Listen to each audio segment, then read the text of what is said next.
Hello, j'espère que vous allez bien. Je suis ravie de vous retrouver dans cette nouvelle vidéo. Nous sommes le samedi 14 février 2026.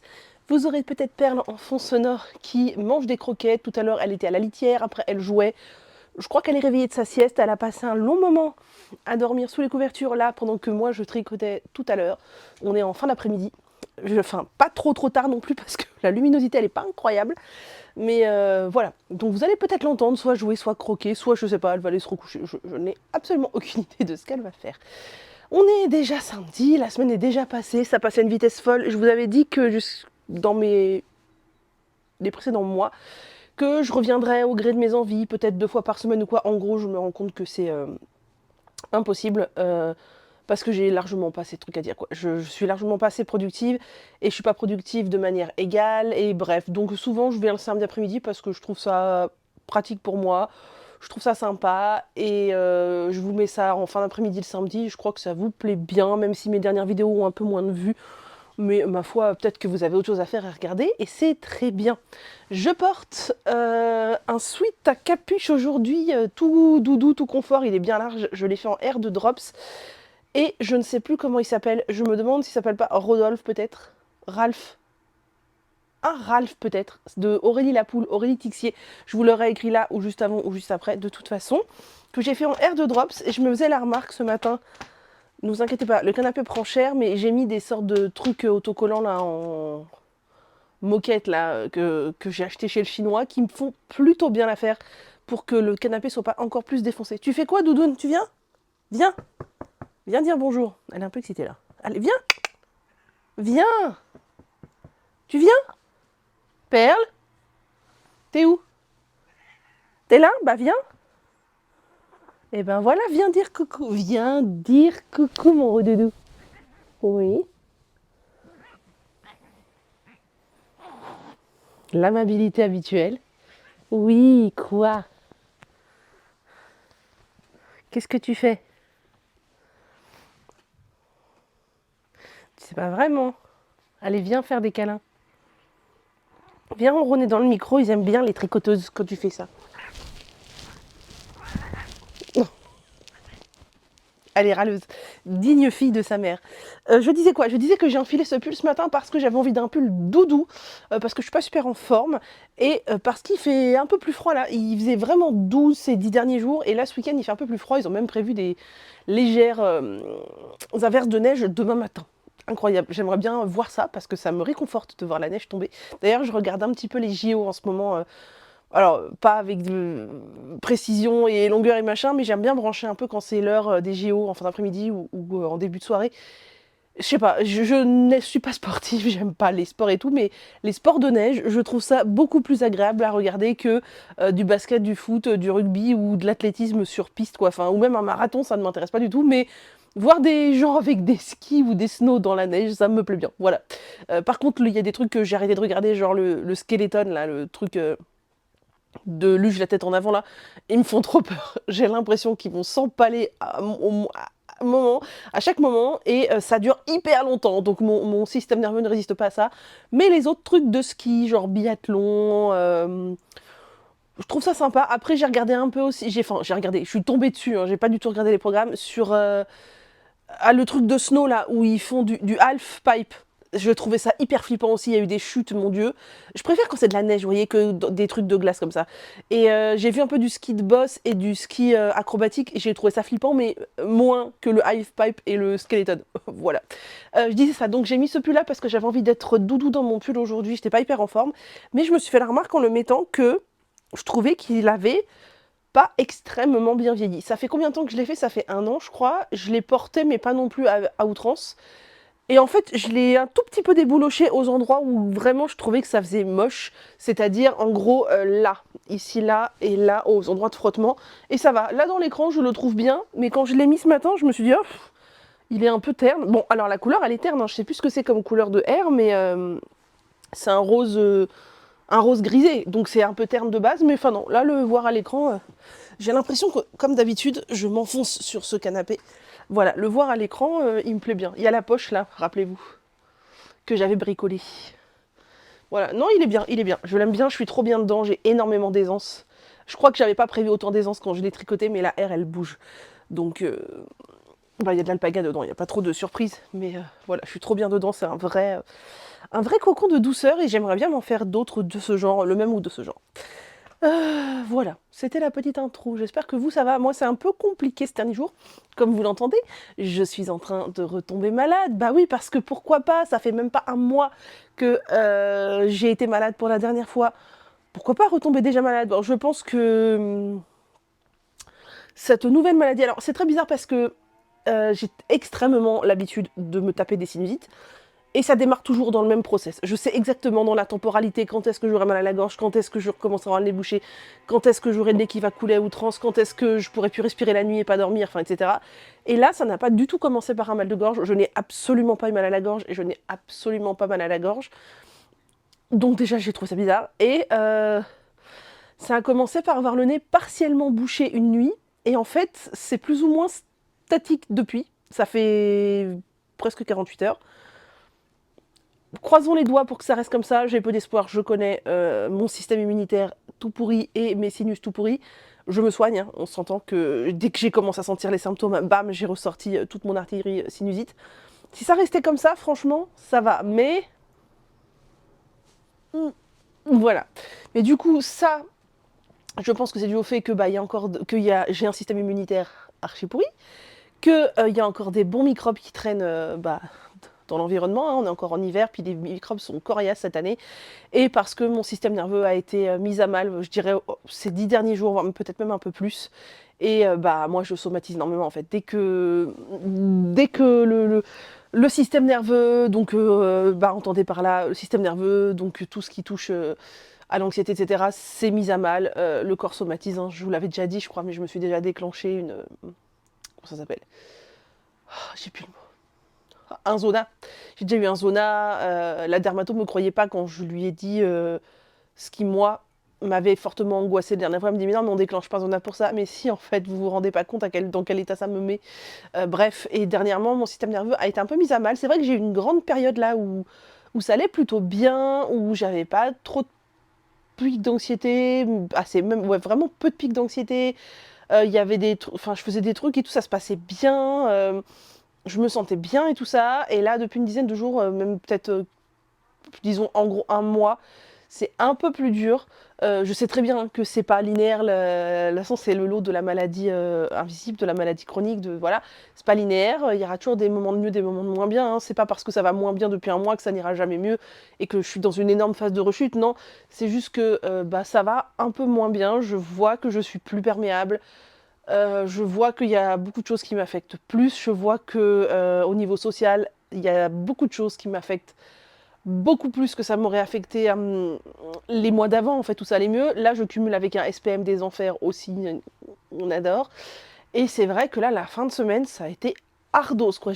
Enfin, même toute la semaine, ça a été ardos. Il s'est passé des événements où, disons que pour un anxieux, c'est des événements, pour une personne lambda, ça n'en est pas, dans ma vie, qui fait que bah, clairement, ma semaine là qui vient de se passer a été sous le signe de l'anxiété. Il y a eu des moments assez longs où j'étais en rumination mentale, en fait. Ceux qui sont anxieux, vous connaissez bien ça. Bon, bah évidemment, c'est tout un travail de thérapie hein, derrière que j'ai pour reconnaître les ruminations, les stopper, etc. Mais il faut déjà les reconnaître. Et il y a des fois, moi, mon cerveau se barrait en rumination et je me rendais compte, je sais pas combien de temps après, en fait. Et du coup, ça génère beaucoup d'anxiété, le corps est tendu. Enfin, voilà, il y a eu... C'était compliqué. Alors, à la différence avec avant, il y a 5 ans, j'aurais eu ça, je serais rentrée dans une spirale infernale de crise d'anxiété, en fait.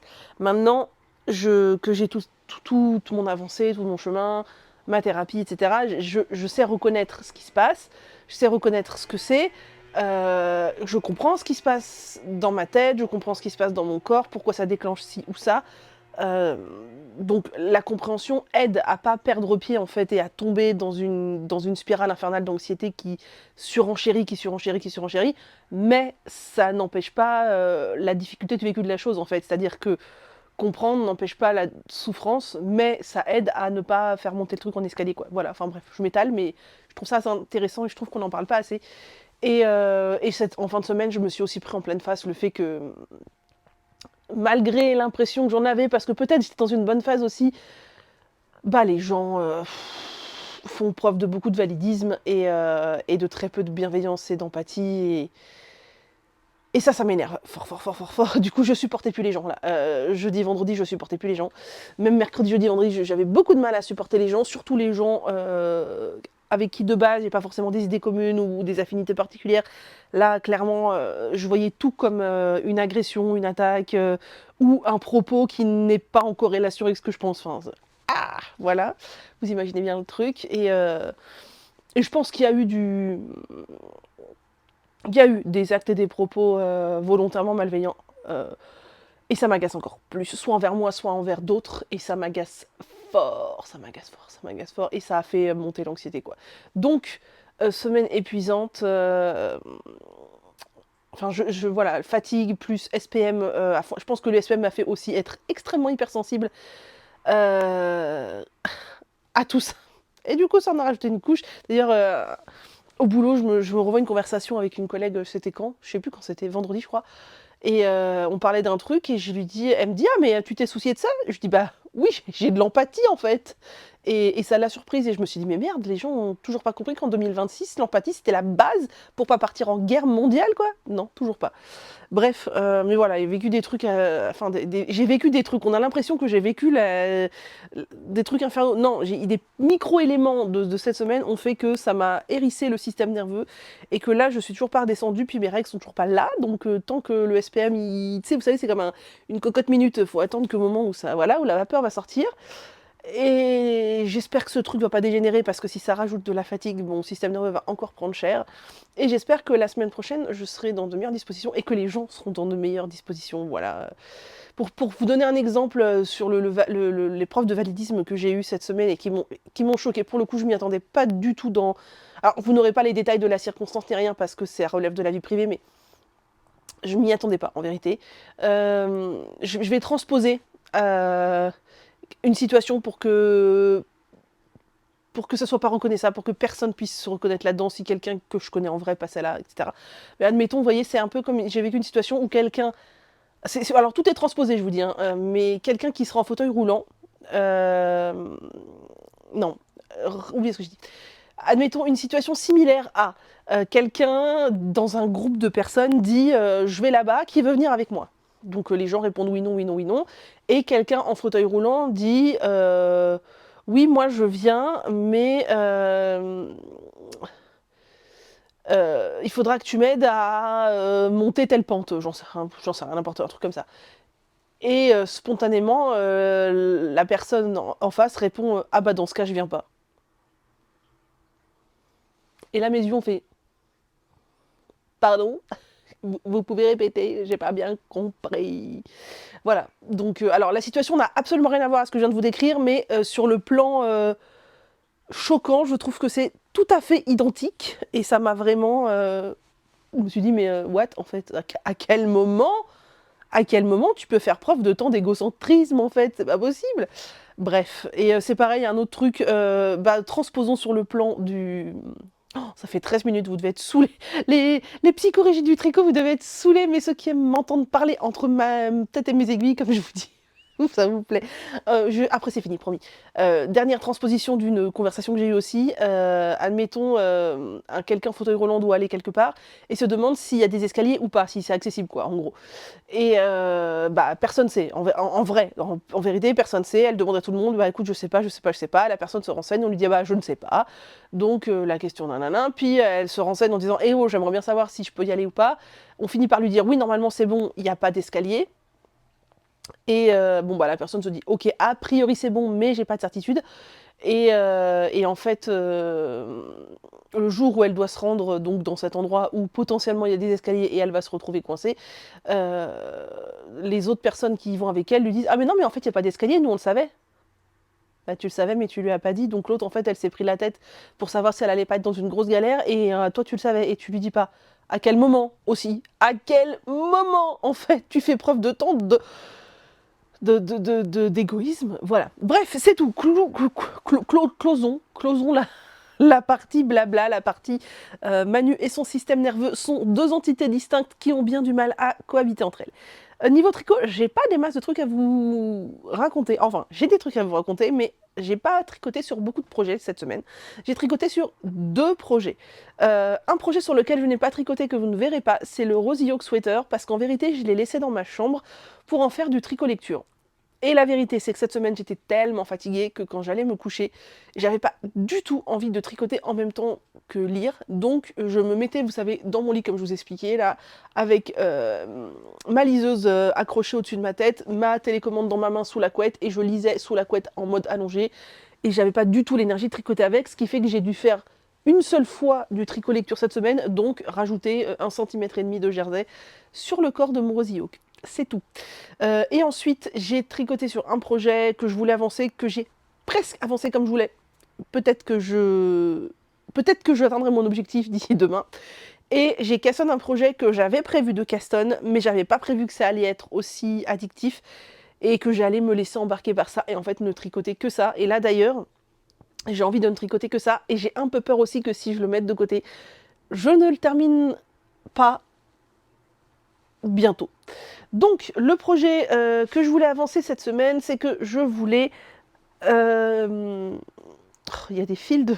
J'ai des fils de coton qui m'ont servi pour faire le montage provisoire de mon premier top Louise, le vert, que j'ai laissé sur le canapé parce que je veux monter le top Louise rose, je vous l'ai dit. Mais je l'ai pas fait. Avec ces mêmes fils provisoires, donc je les ai pas rangés, sauf qu'ils se prennent dans absolument tout. C'est insupportable. Bref, je voulais avancer la chaussette pour mon papa. Vous savez que j'ai repris des morceaux de chaussettes à lui. J'ai découpé, enfin j'ai pris des chaussettes à lui qui étaient trouées, j'ai découpé ce qui était troué, j'ai récupéré ce qui était récupérable, soit quasiment tous les pieds et quasiment toute la tige. Et à partir de ça, je refais des chaussettes. Donc je vous avais montré que, je sais plus ce que j'avais fait la dernière fois, le talon. Tout ça c'était récupéré. C'est une chaussette déjà existante qui a 3 ans maintenant, je crois. J'avais coupé là, j'ai dû refaire un peu de pied, j'ai fait le talon, j'ai fait la tige est terminée. Maintenant, il me reste les côtes et mon objectif, c'était de finir cette chaussette cette semaine. Et de faire la suivante la semaine prochaine, ça serait bien. Donc, mon objectif, c'est de tricoter les côtes d'ici demain soir et j'aurai atteint mon objectif. Et j'aurai une chaussette Frankenstein, comme j'aime les appeler, de terminer en plus. Si j'arrive à me motiver pour faire la deuxième la semaine prochaine, j'aurai à nouveau une paire.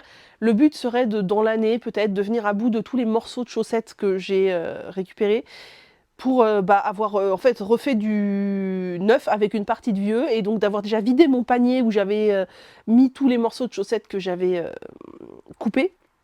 Et voilà, ce serait fort bien, mais c'est faisable, hein. C'est largement faisable de faire les côtes d'ici demain, ce soir devant la télé, ça peut être fait. Deuxième chose que je voulais castonne, j'ai acheté cette pelote chez Fildar au solde. Clairement, je ne l'aurais jamais acheté hors solde parce que je crois qu'elle était à 50 ou 60 € la pelote hors solde. Et elle était à moins 70% au solde, donc je l'ai achetée. Pourquoi est-elle si chère? Parce que c'est une pelote de 300 grammes pour 950 mètres. Donc en fait, si vous divisez par 3 les 60 €, je crois pas que c'est 60, je crois que c'est plutôt 50 €. Enfin bref, ça fait, en gros, ça ferait 20 € les 100 grammes, ça ferait 10 € les 50 grammes, ce qui reste cher pour du fil d'art, mais ce qui est pas exubérant non plus. Ceci dit, là, je suis désolée, je tombe dans mon canapé. Voilà, comme d'habitude. Là, c'était soldé à moins 70%, du coup, j'en ai profité. Ils soldaient à moins 70% parce que ils arrêtent la gamme. D'ailleurs, je ne sais même pas si elle existe encore sur leur site parce que visiblement, au solde, c'est très vite parti. Allez voir si ça vous intéresse, mais rien n'est moins sûr. Donc, il s'agit de la file Star Concept. Alors, je vous préviens, il est fort probable que bon nombre d'entre vous n'adhèrent pas du tout, non pas au projet que je suis en train de faire, mais au rendu de ce fil. Grand bien vous fasse, moi j'aime beaucoup et je vais vous dire exactement ce que je préfère. Franchement, quand j'ai vu cette pelote, enfin non, quand j'ai reçu la pelote, je me suis dit, oh my god, je m'attendais pas à une si grosse pelote. Au final, 300 grammes d'un fil, vous allez voir, qui est assez épais, bah oui, ça fait son volume, quoi. Et je me suis dit, quand je l'ai acheté, j'avais pas d'idée de ce que je voulais faire avec, juste j'avais idée que cette pelote m'a attiré l'œil. Quand je l'ai reçue, je me suis dit, je veux ça avec. Et franchement, je suis trop contente. Bref, il s'agit de la file Star Concept dans le coloris noir, qui se tricote donc en aiguille 6. Je le tricote en aiguille 6, et c'est pour ça que vous allez voir, c'est monté assez vite, mais c'est aussi pour ça. Nous avons donc 46% de laine, 28% de coton, 14% de fibres métallisées et 12% de polyamide. Et donc, c'est une pelote multicouleur. Alors, je vais vous montrer, elle est déjà... Oh bah ma tête. Grosse comme ma tête. Et encore, elle a pas mal baissé. Voilà. Je sais pas comment vous la mettre pour qu'il n'y ait pas des ongles toutes pourries. Voilà la pelote. Ouais, elle a déjà baissé, hein. Elle était encore plus grosse que ça quand je l'ai eue. Et donc en fait, la fibre métallisée, bah, c'est les morceaux qui sont dorés comme ça. Le coton, je pense que c'est les morceaux noirs là qui sont plus fins. Et le reste, c'est soit du polyamide, soit du coton soufflé avec de la laine à l'intérieur. C'est doux, moi j'aime bien. Ça fait un peu penser à la Air de Drops, hein, les parties soufflées. Et donc on a une alternance de portions de laine, de coton avec un peu de fibre métallique à l'intérieur. Je sais pas si vous verrez, mais il y a un peu de bris-bris dedans. Deux portions de tout brillant comme ça, là.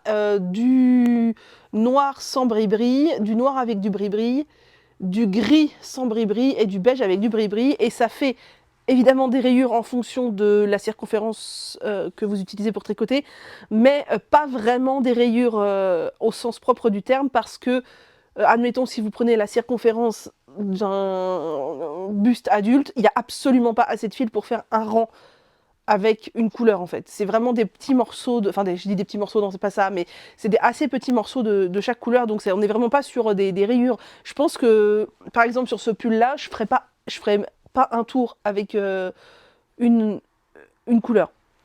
Bref, du coup quand j'ai vu cette pelote, qu'est-ce que je me suis dit? Je me suis dit, je veux, avec 930 mètres, je peux faire un pull. Je pouvais faire un pull. J'ai hésité à me dire, je fais un pull pour les fêtes de fin d'année. Mais, bon, déjà, j'ai déjà fait un pull de Noël que j'aimerais porter pendant la période de Noël. Et attendez, je viens de me redresser, j'ai l'impression de couler sur le canapé. C'est très désagréable. Mais, faut se rendre à l'évidence que à Noël, enfin, à la période de Noël, souvent, je suis dans des intérieurs trop chauffés, donc pas de pull. Et quand c'est Noël, vraiment, le jour de Noël, la semaine de Noël, etc., je suis chez mes parents et on passe 90% de notre temps dans le salon, près de la cheminée, où clairement, il est absolument impossible pour moi de porter un pull, même en fingering, donc un pull en déca, un gros pull qui se tricote en 6 comme ça, et même mon pull de Noël en déca jacquard, c'est mort.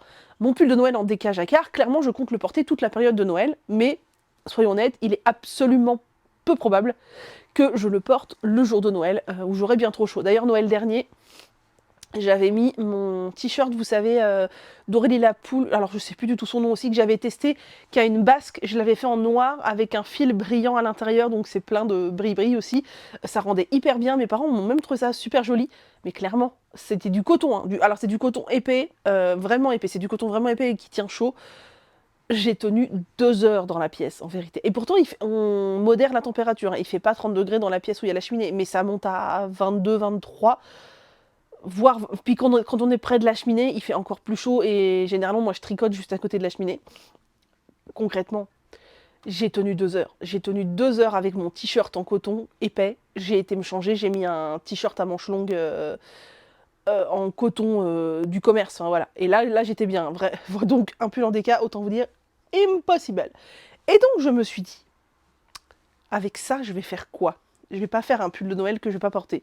J'aurais pu faire une étole que j'aurais potentiellement pas portée. Je me suis dit, je vais me faire une jupe de fête de fin d'année. Oui, une jupe. Alors bien, j'aurais pu faire une robe, mais une robe, ça revient au même que le pull. Et de toute façon, pour le coup, 930 mètres, je n'ai pas assez pour faire une robe. Mais je me suis dit, une jupe. Alors, évidemment, je m'étais dit, ça va être chamarré, ça va être, c'est obligé, mais j'ai castonne une jupe et j'ai castonne la Skitter Skirt de je ne sais pas qui est un patron que j'ai connu grâce à mon amie Carole. De toute façon, je vous aurais mis là ou juste avant ou juste après le nom. Mon amie Carole de la chaîne Castonland, c'est un patron qui était complètement passé inaperçu de mon champ de vision. Je pense que je l'avais vu, mais vu que la designeuse, je pense que c'est elle sur la photo, ou du moins la photo qui est mise en présentation de la jupe, est une photo d'une nana toute mince et hyper bien foutue, mon cerveau s'est direct dit « Next, c'est pas un projet pour moi ». Sauf que, en allant voir les projets, vous pouvez voir qu'il y a des gens de toutes les morphologies et que ça rend super bien sur toutes les morphologies. C'est une jupe évasée, patineuse comme on pourrait l'appeler, et l'avantage c'est que c'est une jupe qui s'adapte à toutes les circonférences de tour de taille et tous les types de laine. En fait, vous ne faites pas d'échantillon, vous partez avec votre tour de taille et votre type de laine. Vous prenez 2 tailles d'aiguille, une taille d'aiguille pour tricoter votre type de laine un petit peu dense et une taille d'aiguille pour tricoter votre type de laine au max de sa capacité sans que ce soit déjaugé, quoi, assez fluide. Et go! Et ça, c'est absolument génial. Il y a 2 options aussi, l'option très très évasée ou l'option juste évasée. Il n'y a pas grande différence, mais quand même, l'option très très évasée, il y a encore plus de mailles. Moi, j'ai pris l'option évasée tout court parce que je ne sais pas dans quelle mesure je vais avoir assez de laine ou pas. Enfin, je pense que j'aurai assez de laine et qu'il me restera un peu même, mais pas sûr à 100%, donc voilà. Et puis, avec mon tour de taille, si j'avais pris l'option très très évasée, je me suis dit aussi qu'elle aurait été potentiellement un peu plus lourde, même si au maximum, elle fera 300 grammes, ce qui est moins qu'un pull hein, pour moi. Voilà, donc j'ai trouvé le patron très cool, il est dispo en français, il est extrêmement bien fait, il est extrêmement bien expliqué. Il y a des vidéos tuto faites par la designeuse pour tous les points qui pourraient poser question. Clairement, moi, ça m'a pas trop questionné, mais pour être sûre de ce que je faisais, je suis allée voir le tuto et c'était vraiment nickel. Donc, et puis une fois que vous avez amorcé la jupe, en fait, après c'est du zéro cerveau et ça c'est très cool aussi. Et comme c'est une jupe évasée, on fait des augmentations tous les X rangs. Et ben, et c'est assez récurrent, c'est pas tous les 25 rangs hein, qu'on fait des augmentations. C'est une jupe où on a beaucoup de mailles avec. Sur la fin du projet, d'ailleurs, la designeuse, elle le dit, n'ayez pas peur si vous voyez que vous atteignez les 1000 mailles, c'est normal. On a envie, en fait, moi des fois je me suis dit, allez je vais jusqu'à la prochaine augmentation quoi, et même si les rangs sont bien évidemment de plus en plus longs, surtout vu mon tour de taille, on démarre déjà avec un certain nombre de rangs, ceci dit, vu que je tricote de la grosse laine, j'ai quand même moins de mailles que quelqu'un qui ferait la dite jupe en fingering, j'imagine même pas avec mon tour de taille le nombre de mailles, bref, et je voulais aussi, avant de vous montrer la jupe, que je n'ai pas fini, hein, on se calme, pourquoi est-ce que cette laine, je me suis dit qu'elle ferait bien en jupe? Cette jupe-là me trottait dans la tête et j'ai l'intention d'en faire une d'été. Celle d'été, je pense la faire en lin. Et c'est réfléchi pour des raisons dont je vous parlerai quand je ferai celle en lin. Et je voulais aussi me faire une jupe d'hiver, mais il y avait plusieurs choses à prendre en compte. Je voulais quelque chose qui soit pas trop lourd, parce que vu mon tour de taille, une jupe très lourde, ça fait vite un gros amas, un peu rigide, qui peut dégouliner, donc ça excluait tous les fils type Merino Baby ou Merino Deca que j'ai utilisé pour mon pull de Noël. C'est mort. Enfin, pour moi, c'est pas possible de prendre ça dans ce type de jupe. On n'aura pas la fluidité, on aura juste la lourdeur et la dégoulinance. Et donc ça, c'est léger, c'est de la laine soufflée, c'est comme la R de Drops là, c'est léger, donc je pense qu'on aura un drapé sympa, et on n'aura pas la lourdeur d'un mérino bien rond, mais bien... voilà. Donc, la jupe, attention, la dite jupe, où j'en suis. Je vous préviens, j'ai un câble nécessairement plus petit que sa circonférence, surtout qu'on augmente régulièrement de beaucoup de mailles, mais je trouve que... Enfin, moi, je suis trop fan, je suis extrêmement fan du projet. Mais, je vous préviens, le rendu de la laine ne plaira pas à tous, j'en suis consciente, mais à la rigueur, j'ai envie de dire, je m'en fous. Ce qui m'intéresse, c'est que ça me plaise à moi. Et donc j'ai pris 2 tailles d'aiguille, j'ai pris du 4,5 et du 6, eux ils préconisent en 6. Je me suis dit, comme je tricote serré, si je vois que le rendu en 6 ça me plaît pas, je prendrai du 6,5. Au final, le rendu en 6 me plaît. Et 4,5 c'était bien pour débuter, c'est ce qu'elle conseille. Enfin, pas du 4,5, mais de prendre un truc dense, enfin relativement dense. Et donc, le début était long, je vais vous montrer, je vais vous dire combien de temps j'ai mis, c'était très long, j'ai trouvé. Mais une fois que c'était amorcé, c'était du pur plaisir. Par contre, je fais pause, je me mouche, sinon je vais jamais y arriver. Bon, encore une fois, je me suis gourée. Au lieu de rappuyer sur play, après avoir appuyé sur pause, j'ai éteint. Enfin bref, deuxième séquence.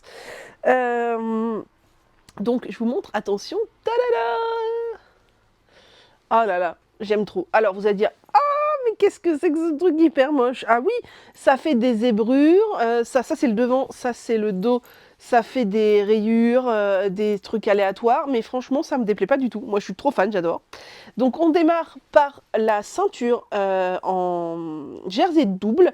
Elle nous demande elle nous fait calculer plus ou moins combien il faut qu'on monte de mailles par rapport à la taille de l'élastique que l'on veut prendre. Moi j'ai choisi de prendre un gros élastique parce que j'aime bien quand en haut des jupes il y a des gros élastiques comme ça, je préfère aux petits élastiques. Donc j'ai dû recommencer 2 fois parce que mon nombre de mailles n'allait pas, mais j'ai recommencé 2 fois ça sur ça de mailles quoi, donc rien de fou. Une fois qu'on est parti, qu'on a vu que le nombre de mailles est bon pour que notre élastique rentre dedans sans se plier ou sans être hyper large ou lâche, bah on y va, on tricote du jersey double de la taille de toute la circonférence de notre ventre. D'ailleurs, ça, c'est mon tour de taille et je trouve ça extrêmement flippant, soit dit en passant. Et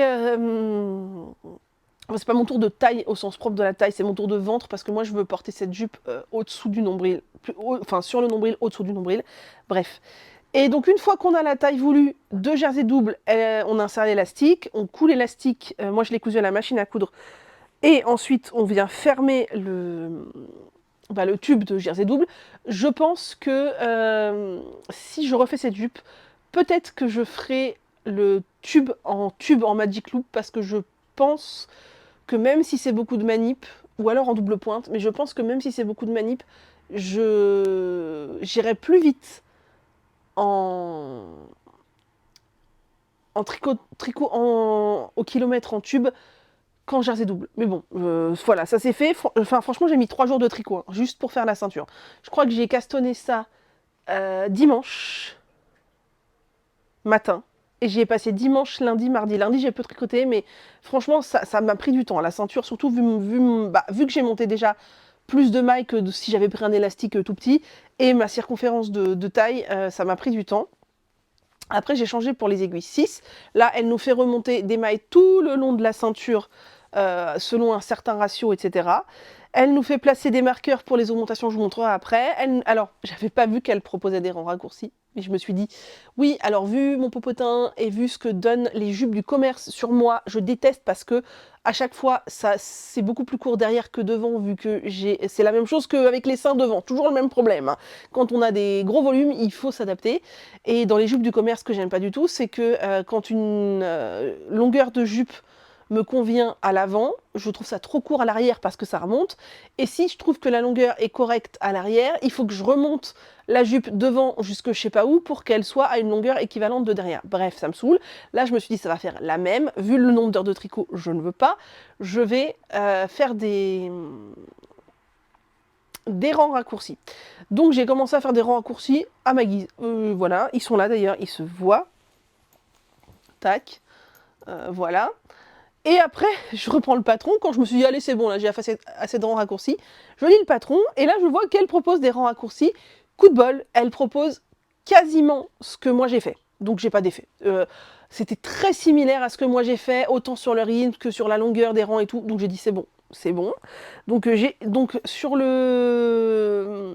l'arrière de ma jupe, j'ai une partie de rangs raccourcis, donc j'ai à peu près ça de longueur en plus pour que ça descende, et un tout petit peu plus de maille pour que y ait aussi plus de largeur, donc que ça compense la hauteur sur l'arrière. Normalement, ça devrait le faire, j'espère. Et après, donc on place des marqueurs. Donc vous voyez, j'ai toute une ribambelle de marqueurs. Il y en a beaucoup, hein, des marqueurs. Il y en a beaucoup. On place toute une ribambelle de marqueurs. Et bah on est parti en jersey en rond avec des augmentations tous les X rangs en fonction non pas de votre taille, mais de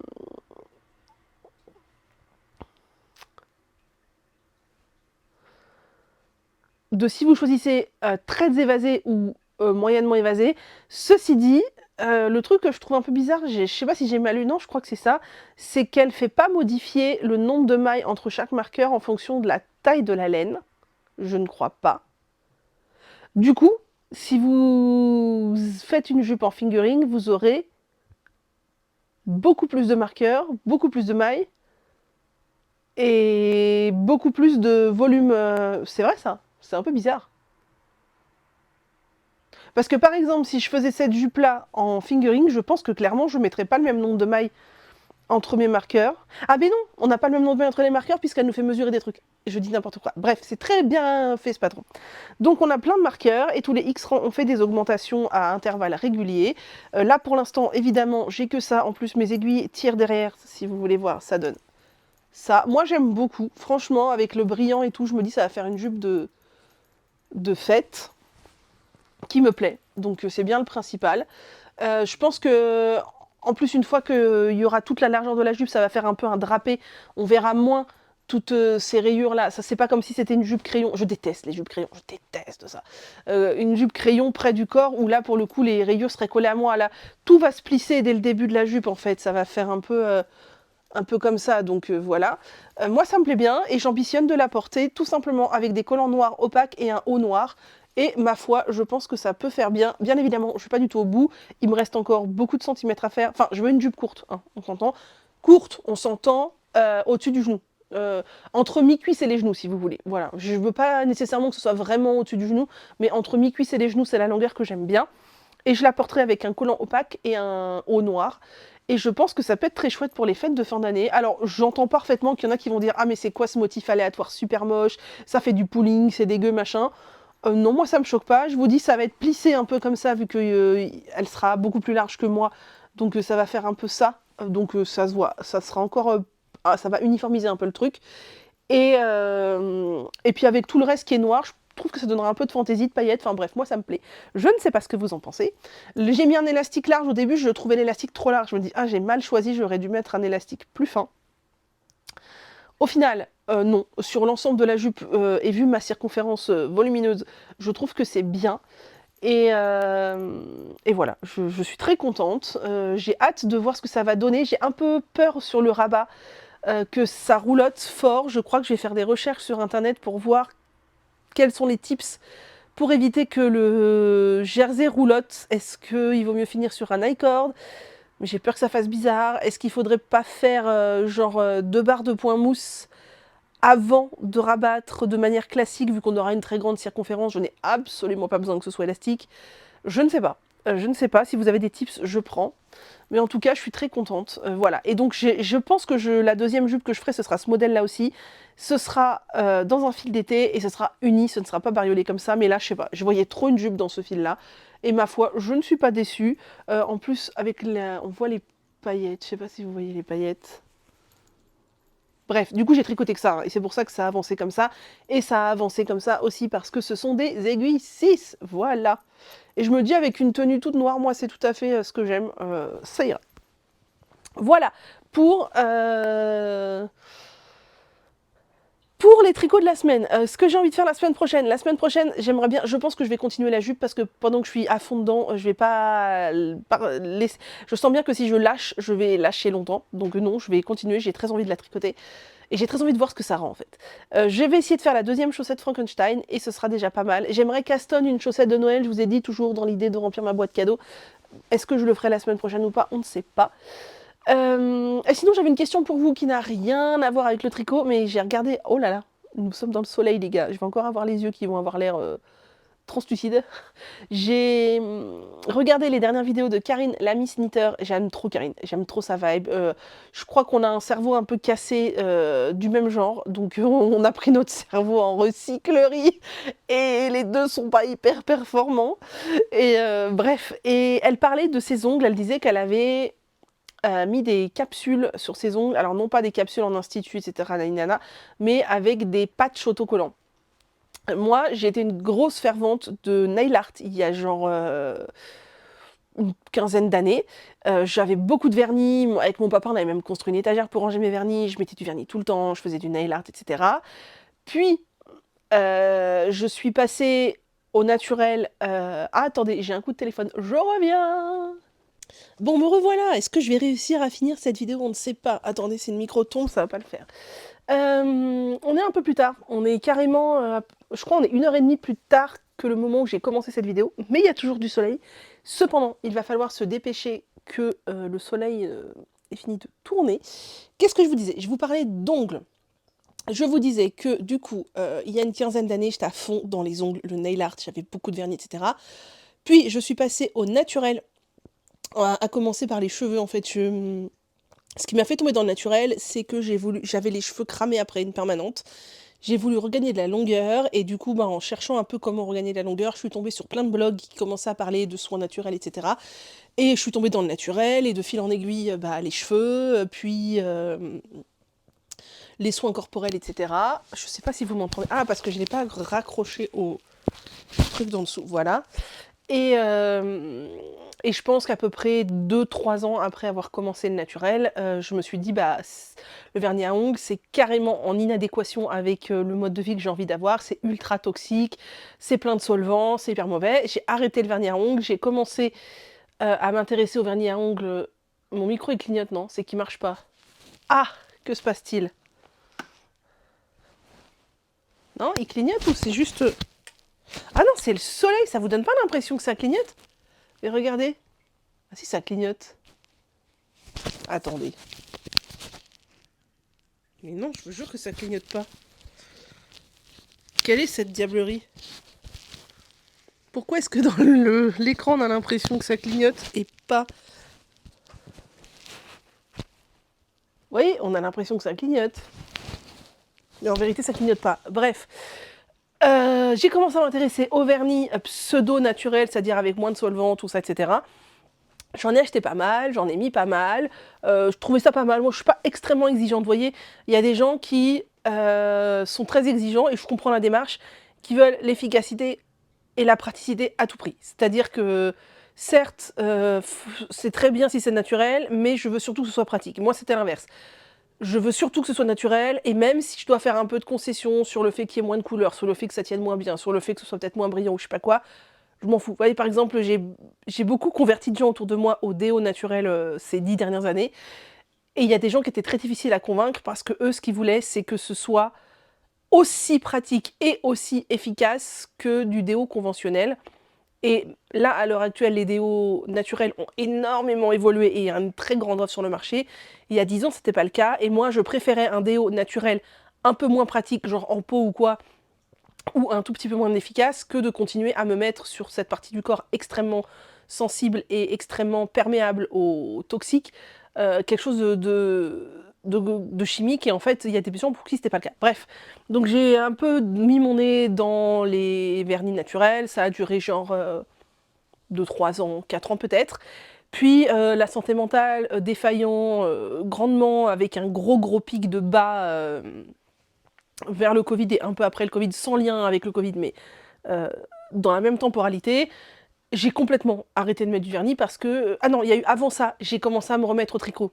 Et là, moi, j'ai toujours eu, que ce soit les vernis conventionnels ou naturels, des ongles qui mettaient 1000 ans à sécher. C'est-à-dire que je pouvais faire mon vernis le soir à 20h, aller me coucher à 22h. Le lendemain, je me réveillais, j'avais la trace des draps sur les ongles. Insupportable. Bref. Et après ça, je me suis remise à tricoter. Et là, bah, qui dit tricot dit il faut passer une soirée comme ça en attendant que ça sèche et pas tricoter. Et ça commençait à devenir un peu problématique parce que je commençais à préférer tricoter que d'attendre comme ça que mes doigts sèchent. Puis la santé mentale a fait défaut. Le tout combiné fait que j'ai complètement arrêté de mettre du vernis pendant une très longue période, pendant, je dirais, au moins 5 ans. Et après, j'ai eu du mal à m'y remettre. Oui, mais du coup, je me sens pas légitime de porter du vernis. Si je porte du vernis, on va dire que je fais ma belle. Tous les gens vont penser que je vais bien alors que je vais mal. Enfin bref, j'arrivais plus du tout à assumer. Puis après, j'ai commencé à avoir envie d'en reporter, mais pas du tout envie d'attendre que ça sèche, parce que envie de tricoter plus. Donc, je me suis tournée un tout petit peu vers vous savez, les patchs. Parce que j'avais fait un peu de prothésiste ongulaire quand j'étais jeune adulte. Vous savez, donc la manucure classique chez la... Et c'était pas des capsules, hein, c'était du permanent, semi-permanent. Et ça m'avait flingué, mais tellement flingué les ongles que j'avais dit plus jamais. Bon, bref, là, et de toute façon, j'ai pas du tout envie de mettre de l'argent dans une prothésiste ongulaire, clairement attendre comme ça, qu'elle me... Ah non, c'est mort. Puis c'est trop chimique pour moi. Bref, donc j'ai tenté, vous savez, les trucs à la mode, là, d'autocollants que vous mettez sur les ongles, vous faites durcir sous la lampe UV, et ça vous fait ça vous fait une couche de vernis, voilà, et il n'y a rien à attendre que ça sèche, quoi. Donc j'avais testé ça, j'en ai encore en stock, et franchement, j'ai été très agréablement surprise, c'est très facile à poser, ça a un très beau rendu, ça, vraiment, c'est très bien, sauf que je crois que j'ai pas eu assez de patience pour retirer les capsules. Il faut mettre un produit et attendre que ça agisse, je sais pas quoi. Je pense ne pas avoir assez attendu que ça agisse et avoir décollé le patch trop vite. Et conclusion, ça m'a flingué la plaque de l'ongle. Et j'ai mis clairement 3 mois à retrouver des ongles qui soient pas du carton mousse, quoi. Voilà, donc je vous cache pas que j'en ai en stock, je l'ai fait une fois, mais j'ai pas retenté parce que je me suis dit, si après je mets 3 mois à récupérer mes ongles, c'est mort. Et c'était ça il y a 1 an peut-être. Et depuis, j'ai rien remis. Et ça fait plusieurs fois que je vois passer sur les réseaux chez des copines des gens qui mettent des fausses capsules. Alors, les capsules, je crois que je n'en ai absolument jamais porté parce que même quand j'allais chez la prothésiste ongulaire, c'était que pour du semi-permanent. Et je sais pas, sensoriellement, si ça me plairait d'avoir une surcouche sur l'ongle. L'ongle, c'est des parties assez sensibles chez moi. Je déteste enfin, j'ai du mal à ce qu'on me touche les ongles. Alors, la prothésiste ongulaire, ça allait, mais vous voyez, quand ça m'est déjà arrivé, par exemple, d'avoir mis du vernis et un enfant d'une amie ou quoi regarde mes ongles, ah, ils sont beaux, et qui caresse comme ça. Ah, sensoriellement, c'est insupportable. Je suis pas certaine de sensoriellement tolérer d'avoir une couche continuelle sur l'ongle. Mais je trouve ça très beau. Et ça fait plusieurs fois que je vois passer sur les réseaux, ou chez des copines, ou chez Karine notamment, des systèmes qui consistent en fait à mettre un autocollant, un double face, puis une capsule par-dessus. Je dis ça en simplifiant, il y a toute une technologie basée derrière pour pas que ce soit juste du double face et une capsule. Et ça a l'air joli, ça a l'air de pas faire trop fake, de pas faire trop énorme sur épaisseur, parce qu'il y a un truc aussi que j'aime pas sur les... c'est personnel, hein, mais sur les manucures de faux ongles, c'est que je trouve que ça fait très pétasse, ça fait très grosse couche d'ongles, ultra visible. Voilà, vous rajoutez à ça un peu la tenue style Audrey Fleurot dans HPI et vous avez un peu la caricature de ce que j'ai dans la tête, quoi. Et ça a l'air assez joli, assez discret. Moi, je voudrais pas des ongles trop longs, etc. Enfin, bref. Mais j'y connais rien. Est-ce que vous avez testé? Est-ce que vous avez des retours à me faire? Est-ce que ça fait joli? Est-ce que ça tient plutôt bien? Est-ce que... moi, je suis quelqu'un qui me lave les mains 50 fois par jour parce que je suis un peu une psychopathe là-dessus, donc il faut que ça tienne. Est-ce que ça n'abîme pas les ongles? Est-ce que c'est facile à poser? Est-ce que c'est facile à retirer? Est-ce que vous avez des conseils à me donner là-dessus? Je prends. Bon, pour finir cette vidéo qui, somme toute, arrivera plus tard que d'habitude parce que vu l'heure qu'il est déjà, on va finir. J'ai sélectionné pour vous quelques petits patrons. Et après, j'ai sélectionné quelques commentaires sur lesquels je voulais rebondir en me disant la vidéo va être trop courte. Finalement, je trouve que somme toute, la vidéo n'est pas si courte. Bref, il y a Laura Laine Poudrée qui a sorti le col Cozy, qui est, ma foi, très joli. C'est un col, je crois, qui a la possibilité d'être doublé à l'intérieur ou pas. Il est très sympa. Il y a Tania Barley qui a sorti le Northbound Sweater. Je ne sais pas ce que ça veut dire Northbound, sachez que je suis une grosse quiche en anglais et je l'ai toujours été, au grand désespoir de mon père, qui fait très hivernal, très noëlesque. Je pense que ça pourrait carrément être un pull de Noël ou d'hiver, très apprécié par la communauté tricot. Oh, tais-toi, le câble de chargement de l'iPad ou de mon iPhone qui commence à faire des faux contacts. Bref, alors là, coup de cœur intersidéral pour le Earthside Pullover de Wool Pine, qui est un pull avec un grand décolleté V, j'aime trop, et de la brioche. Vous savez que je suis un peu dans ma phase monomaniaque brioche, là j'ai envie de faire de la brioche. Il est magnifique, il est sublimissime. Je suis extrêmement fan de ce pull. J'ai été voir l'affiche, ça se fait en fingering, donc avec deux couleurs, évidemment, c'est de la brioche bicolore. C'est de la brioche bicolore, hein? Ou c'est de la brioche unicolore? Ah, j'ai pas regardé, parce que dans ma tête, c'était de la brioche bicolore, mais en vérité, c'est peut-être de la brioche unicolore.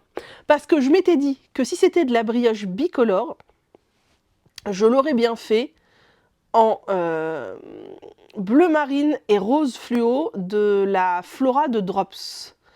Mais si c'est de la brioche unicolore, ça marche plus. Et si c'est de la brioche unicolore, je préférerais avoir une laine chamarrée dans ce cas. Faudrait voir. Faudrait voir. En attendant, je trouve ça très très beau et j'aimerais beaucoup le faire. J'aimerais vraiment, vraiment beaucoup le faire, mais pour ça, faudrait trouver la laine, et cetera. Bon, ça, trouver la laine, ça serait pas très très dur, hein, il suffit d'acheter de la laine, il y a toujours quelqu'un pour acheter de la laine ici.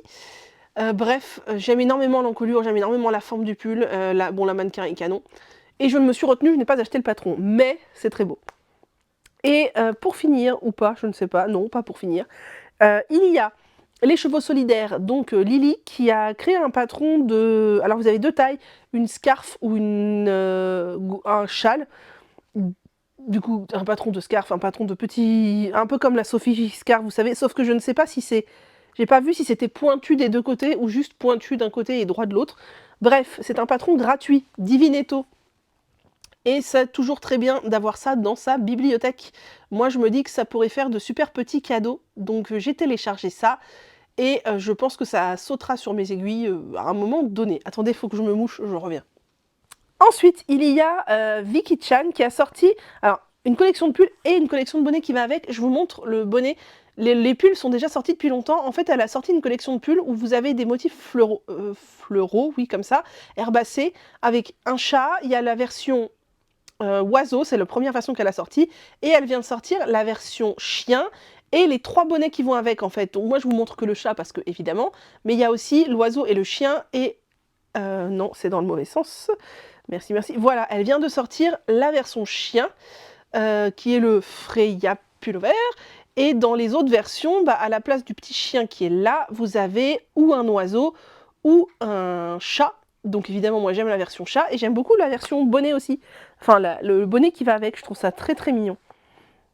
Voilà pour les patrons. Pour les commentaires, je voulais déjà rebondir sur, vous avez été plusieurs à me donner des idées. Vous savez, je vous ai dit que je m'étais gourée dans l'achat de mon...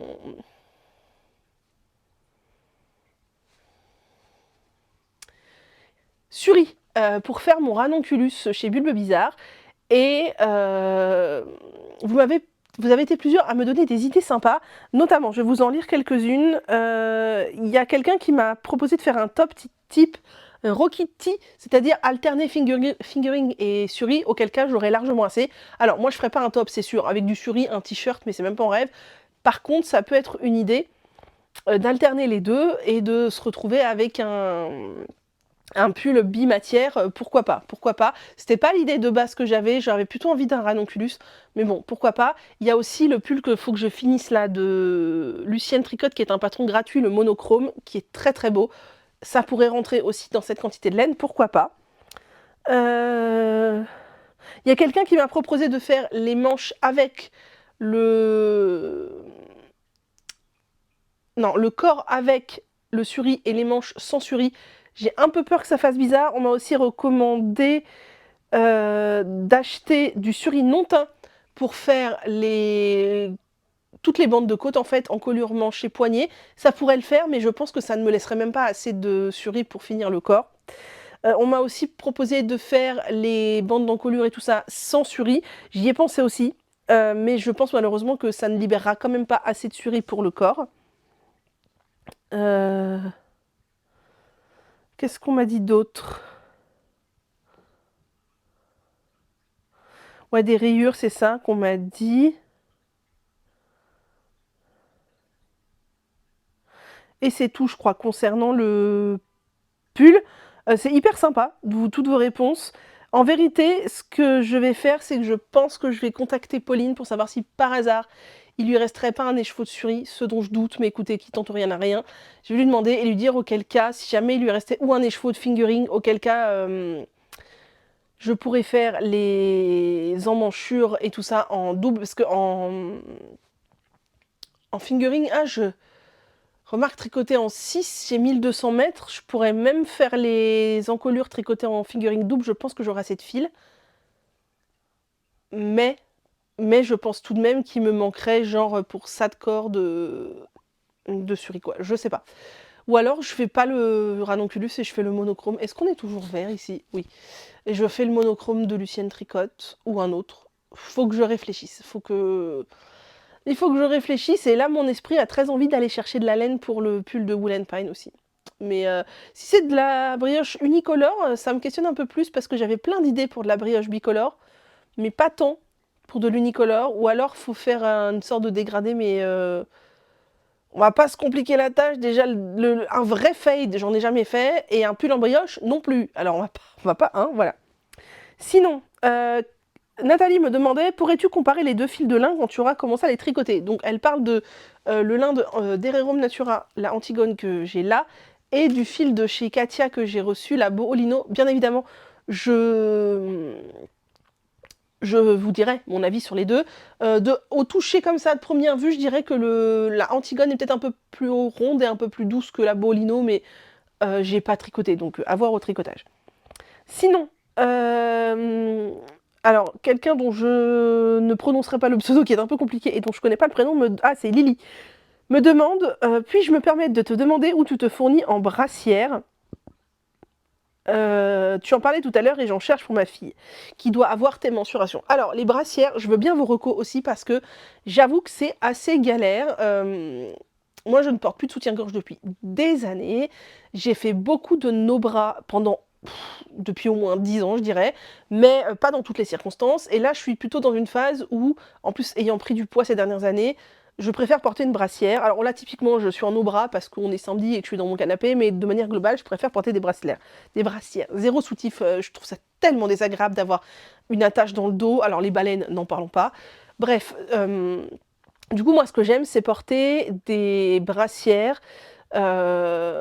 si possible, en type microfibre ou lycra, assez fine, surtout pas de coque de rembourrage, hein. Évidemment, j'ai déjà assez de rembourrage comme ça, et qui épousent bien les formes sans apparaître trop sous les vêtements, quoi.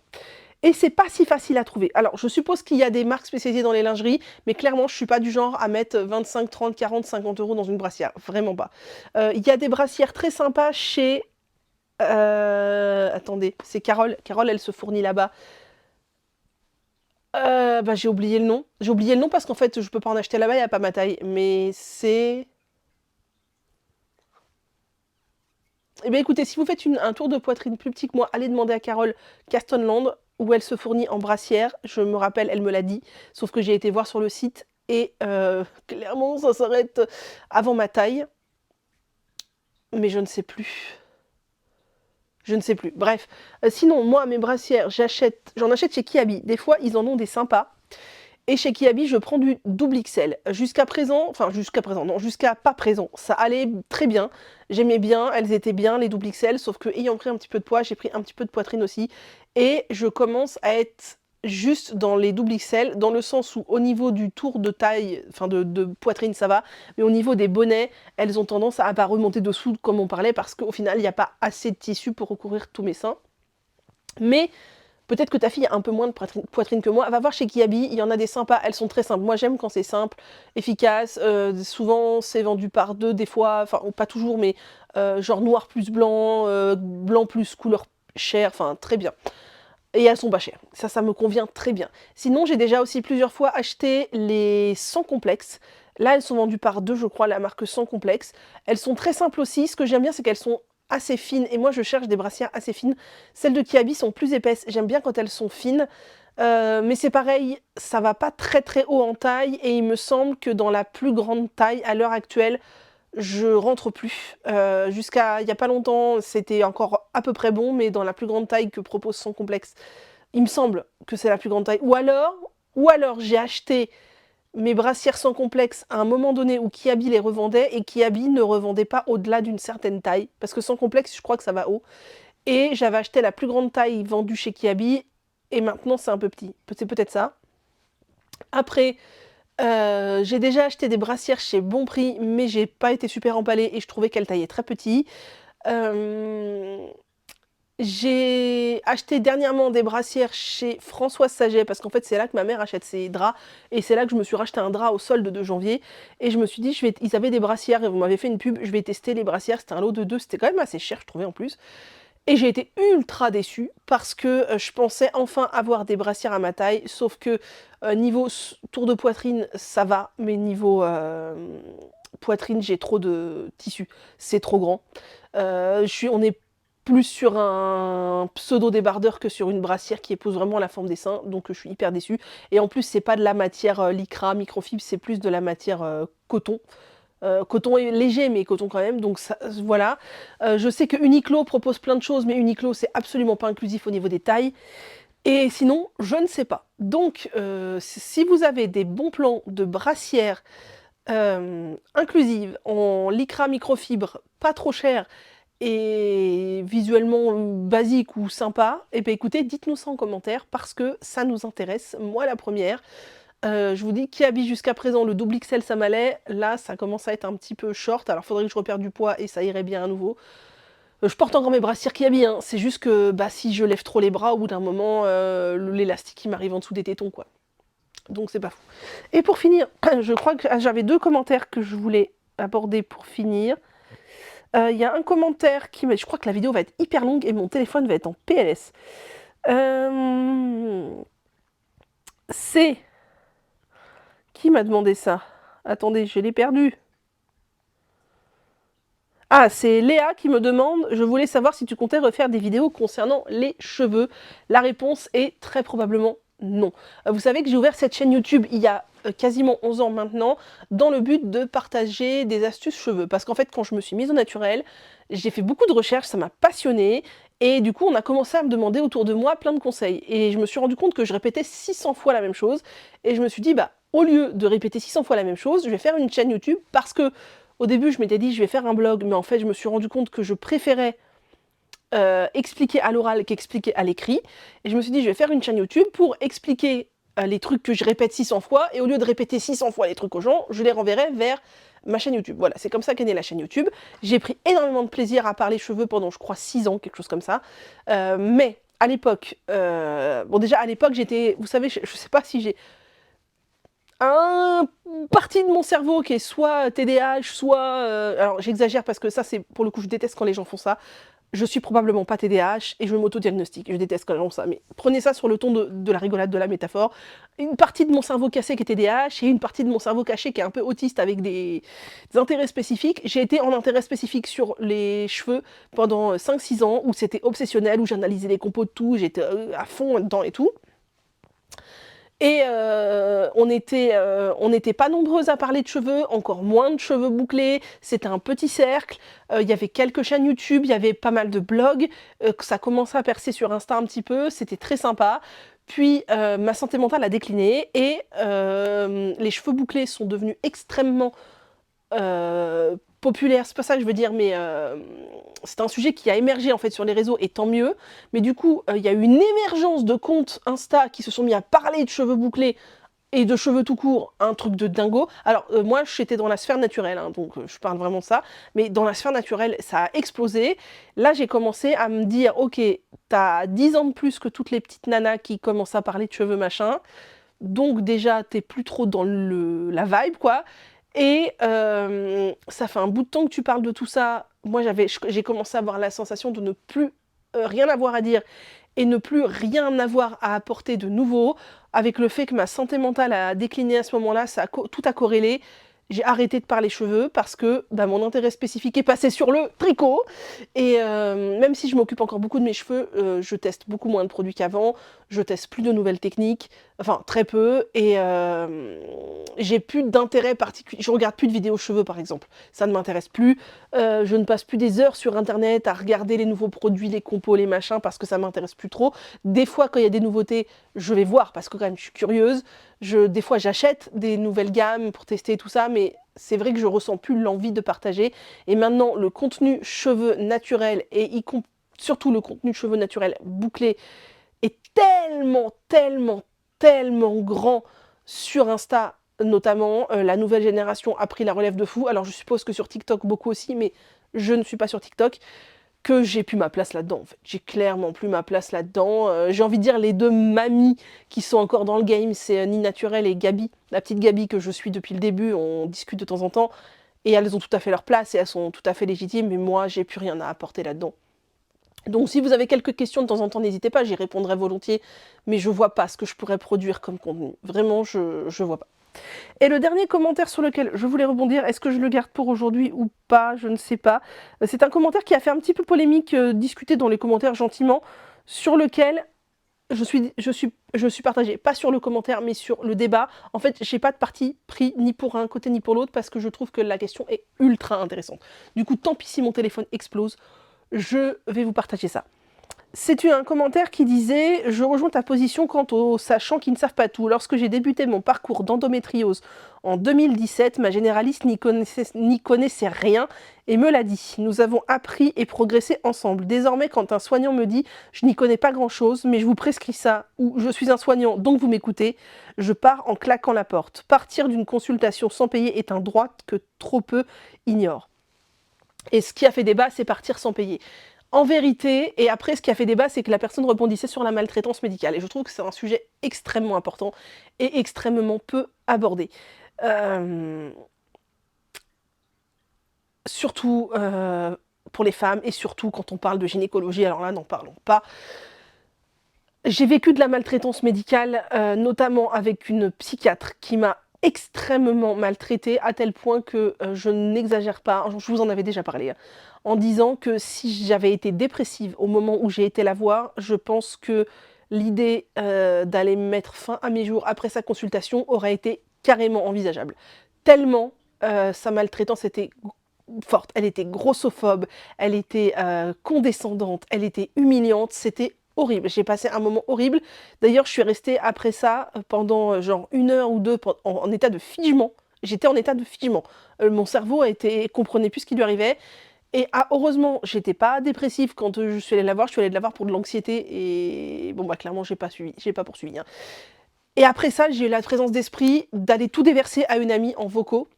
Et après, on en a discuté. Et du coup, ça a permis de sortir de l'état de figement et de relativiser aussi. Mais bref, je comprends, moi, qu'on parte d'une consultation sans payer quand on est victime de maltraitance, parce que c'est pas parce que les médecins ont 10 ans d'études que tout est permis, en fait. Que tout leur est permis, que tout leur est dû, et qu'ils savent tout. Et pour prendre un autre exemple qui me tend toujours un peu beaucoup, mon médecin traitant de famille de quand j'étais enfant, qui est décédé maintenant, était une femme très à l'ancienne. Genre de femme qui, moi, quand j'ai eu mes règles à 11 ans, j'avais de très fortes douleurs qui me faisaient tomber dans les pommes et rater l'école. Clairement, je me levais de mon lit, j'avais mes règles, je descendais l'escalier pour aller prendre mon petit-déj, je tombais dans les pommes systématiquement. Et le médecin m'a dit « Ah bah, c'est bien, tu deviens une femme, faut souffrir pour être une femme. » Voilà, bon, typiquement, le genre de truc rétro que l'on ne veut plus entendre en 2026. Pardonnons-lui, c'était en 1998, un truc comme ça. Mais surtout, qui a un membre de ma famille qui était très clairement en énorme souffrance psychique, qui aurait dû être réorienté vers un suivi psychiatrique renforcé, à qui on a répondu « N'allez pas voir de psychiatre ni de psychologue, ce sont tous des charlatans, au revoir monsieur, madame ». Voilà. Ou un autre exemple d'une autre maltraitance médicale que j'ai subie et qui a clairement été un traumatisme pour moi. J'étais enfant, je sais pas, j'avais 8-9 ans, je me redresse sur mon canapé sur lequel je dégouline, et j'avais une verrue plantaire, et mon père m'emmène chez la dermato qui devait me brûler cette verrue de manière traditionnelle. Donc la dermato m'assoit sur, je crois qu'elle m'a allongée ou assise, pardon, je ne sais plus, sur son... je vais dire sa planche, mais dans sa table d'auscultation, là. Et elle m'explique ce qu'elle va faire. Elle me dit donc, je vais appliquer le produit, comment ça s'appelle? C'est de l'azote liquide, c'est ça? Quelques secondes, machin, je vais devoir faire plusieurs fois quelques secondes, etc. Et quand t'as mal, bah, quand ça fait vraiment mal, trop mal, tu me le dis, j'arrête. Et moi, il faut savoir que je suis quelqu'un d'assez résistant à la douleur physique, qui se plaint pas. Enfant, c'était pareil, donc quand je dis j'ai mal, c'est que vraiment j'ai mal, quoi. Et mes parents, ils le savaient, quand je dis j'ai mal, c'est que j'ai mal, parce que ça m'est déjà arrivé enfant de dire à maman j'ai un peu mal aux oreilles, je me suis retrouvée aux urgences pour des otites surinfectées qu'il a fallu aspirer et tout ça, enfin voilà. Donc, elle commence son truc, et au bout d'un moment, je lui dis j'ai un peu mal. Elle me dit: «Bon, bah, je continue un petit peu encore, si tu as un peu mal, ça va». Au bout d'un moment, elle continue, je lui dis: «J'ai vraiment mal là». Et là, elle me répond: «Ah bah oui, mais j'ai pas fini, faut que je continue». Donc qu'est-ce qu'elle fait? Elle continue. Moi, en tant qu'ayant été élevée comme ça, qu'est-ce qu'elle fait? C'est elle qui sait, c'est elle qui maîtrise, c'est elle l'adulte, je me la ferme, j'encaisse, sans plus rien dire. Qu'est-ce que j'ai fait? Je me suis levée de sa table d'auscultation, je me suis écroulée par terre, je suis tombée dans les pommes, au pied de mon père, en plein milieu du cabinet. Voilà. Est-ce qu'on n'est pas sur de la maltraitance là? Un petit peu quand même. Elle me dit: «Tu me dis quand ça fait trop mal, j'arrête», et quand je lui dis: «Ça fait trop mal», elle me dit: «Bah non, faut que je continue, ferme-la». J'aurais compris que mon père m'ait pris sous le bras et soit parti sans payer. C'est pas le genre de mon père, et lui, ça l'a pas inquiété du tout que je tombe dans les pommes. Il m'a relevé, on a bu un verre d'eau et on est reparti, voilà.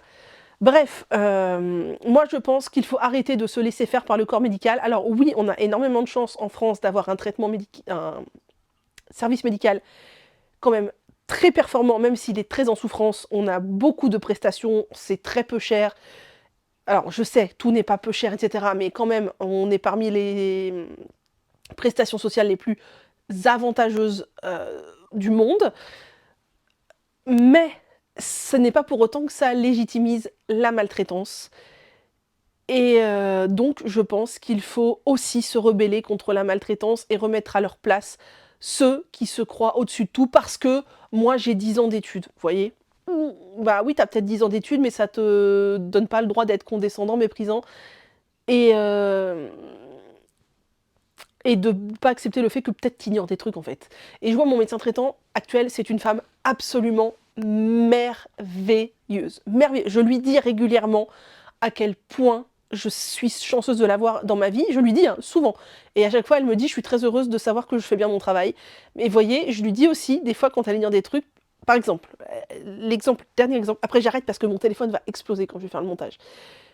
Dernièrement, enfin pas dernièrement, la dernière consultation que j'ai eue avec mon médecin, c'était dans ses anciens locaux. En fait, ils étaient dans un pavillon.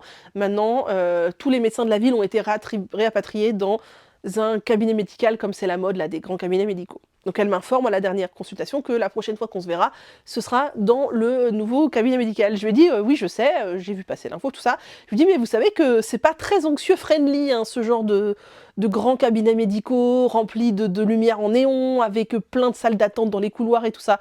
Et je commence à lui expliquer un peu que pourquoi en fait un anxieux perçoit pas ça comme une super nouvelle.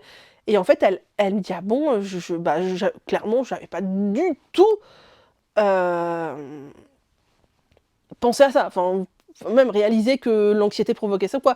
Et c'est là que je me suis dit en fait elle y connaît rien en troubles mentaux. Enfin si, plus que moi parce qu'elle saurait prescrire quelque chose à quelqu'un qui est schizophrène sans doute, et pas moi, mais elle y connaît que dalle, elle y connaît que dalle. Et elle l'a reconnu en fait. Et ça, c'est de la bienveillance, c'est pas de la maltraitance. Si elle m'avait dit n'importe quoi, ça c'était de la maltraitance. Là, clairement, j'ai bien vu, elle y connaît rien en trouble anxieux.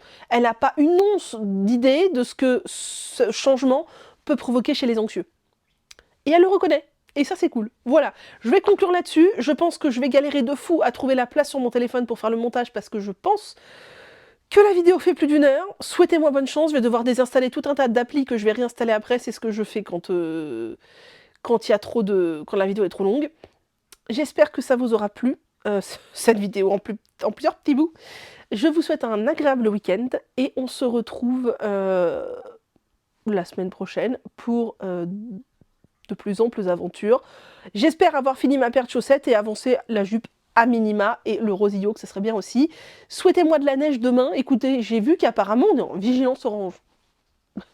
À quel moment? Je ne sais pas, mais écoutez, j'aimerais bien me réveiller demain sous un manteau blanc. Ça réjouirait mon dimanche. Voilà, je vous souhaite une bonne soirée si vous regardez cette vidéo dans la foulée qui, je l'espère, sortira en ce samedi soir. Et on se retrouve bientôt.